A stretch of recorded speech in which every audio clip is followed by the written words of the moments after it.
या नमः। इस समय हम लोग औरंगाबाद ज़िले के देव नगरी यानी सूरज नगरी में हैं और यहाँ पर छठ का काफ़ी महत्व है। यह इसी तालाब में अर्घ दिया जाता है छठी मैया का। क्या है?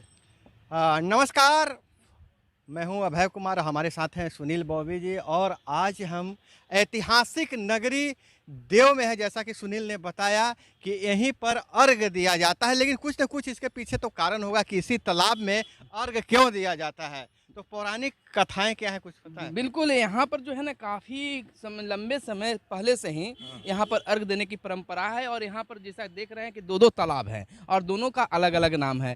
तो इस संबंध में हम लोगों से भी बातें करेंगे और दिखाएंगे। इस तरह देखिए भव्यता जो है काफ़ी है और काफ़ी दूर दूर से कुछ पौराणिक बातें हैं पर इस तालाब के बारे में हम बात करेंगे कि आखिर यह तालाब में ही अर्घ क्यों पड़ता है, इसका इतना ऐतिहासिक महत्व क्या है।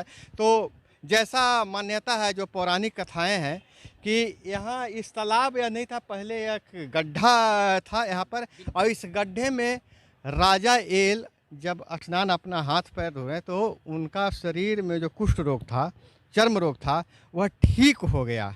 उसके बाद उन्हें स्वप्न में आया कि मेरा वहाँ मूर्ति है ब्रह्मा विष्णु महेश के, उस जगह को लाइए, वहाँ पर उसका उद्धार कीजिए। इसी तालाब में जैसा कि जानकारी है, लोग बताते हैं कि इसी तालाब में मूर्ति था और स्वप्न आया। स्वप्न में आया कि मतलब कि यहाँ से मूर्ति उठाकर और कहीं स्थापित करें इसी जगह पर। तो यहीं से मूर्ति उठाकर वहाँ पर स्थापित किया गया। उसी समय से यह मान्यता है कि यहाँ छठ पर्व करने से मान्यताएं जो है पूरी होती है। और यह तालाब का एक अलग ही मान्यता है कि इसमें स्नान करने के बाद जो है बिल्कुल कुष्ठ रोग से निवारण होता है। यहाँ हम बता दें अब है कि यहाँ स्नान करके दीपदान करने का जो महात्म है वो भी काफ़ी है छठ के साथ साथ।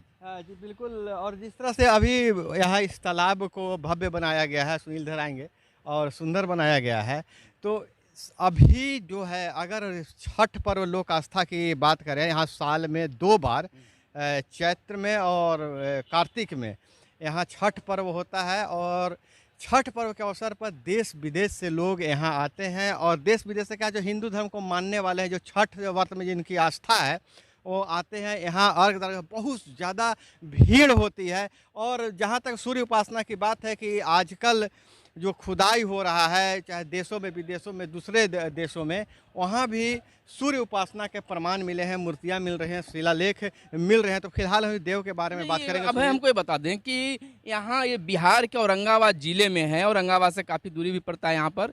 तो किस किस जगह से लोग, क्या मतलब कि बिहार के बाहर से भी लोग यहाँ आते हैं? जी हाँ, बिहार जहाँ जहाँ बिहारी हैं, देश विदेश जहाँ अगर किसी दूसरे पर्व में, एक मान्यता यह भी है।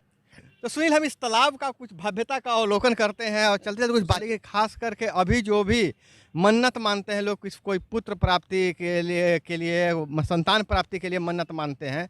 और हम आपको बता दूं सुनील कि यहाँ पर छठ में मतलब टेंडर होता है, लाखों टन बाल निकलते हैं, मतलब मुंडन होता है, लाखों टन यहाँ पर बाल निकलते हैं। बहुत सारी ऐसी मान्यता है कि लोग मानते हैं कि हमारे घर में पुत्र प्राप्ति होने के बाद में यहीं उसके देव में ही उसका हम मुंडन करेंगे। बिल्कुल, मैं भी कुछ सैलानियों के साथ उड़ीसा से कुछ लोग छठ करने आए थे, तो मैं उनके साथ आया था और यहाँ देखा था।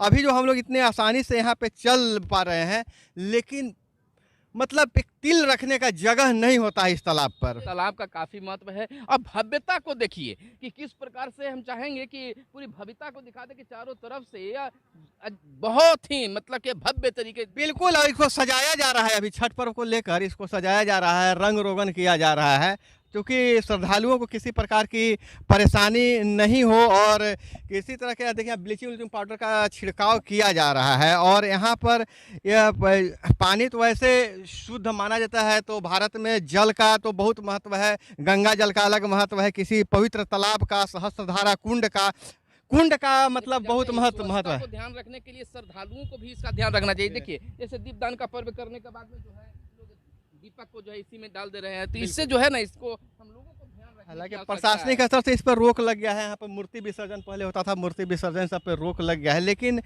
खास करके अभी ये छठ पर्व को लेकर इस तालाब अभी पहले से बहुत अच्छी स्थिति में अब आ गई है, ऐसा मतलब देखा जा सकता है यानी कि छठ के साथ-साथ श्रद्धालुओं को चाहिए, हमारे व्यूअर्स को भी चाहिए कि एक बार आकर इस यहाँ स्नान ज़रूर करें। हाँ, बिल्कुल, यहाँ स्नान करने का। और देखिए महत्व कोई चीज़ का कितना बड़ा हो जाता है, वही पानी अगर गंगा में होता है तो पवित्र हो जाता है, पूजनीय। वही पानी अगर कहीं और होता है, वही जल है अगर इस कुंड में है तो यह दवा बन गया है और कुष्ठ रोग समेत हर तरह के चर्म रोग में लाभ होता है। और मैं अपने व्यूअर से कहूँगा कि आप में से कितने लोग देव का नाम कभी सुने हैं या देव कुंड के बारे में सुने हैं, तो आप कमेंट में ज़रूर बताइएगा।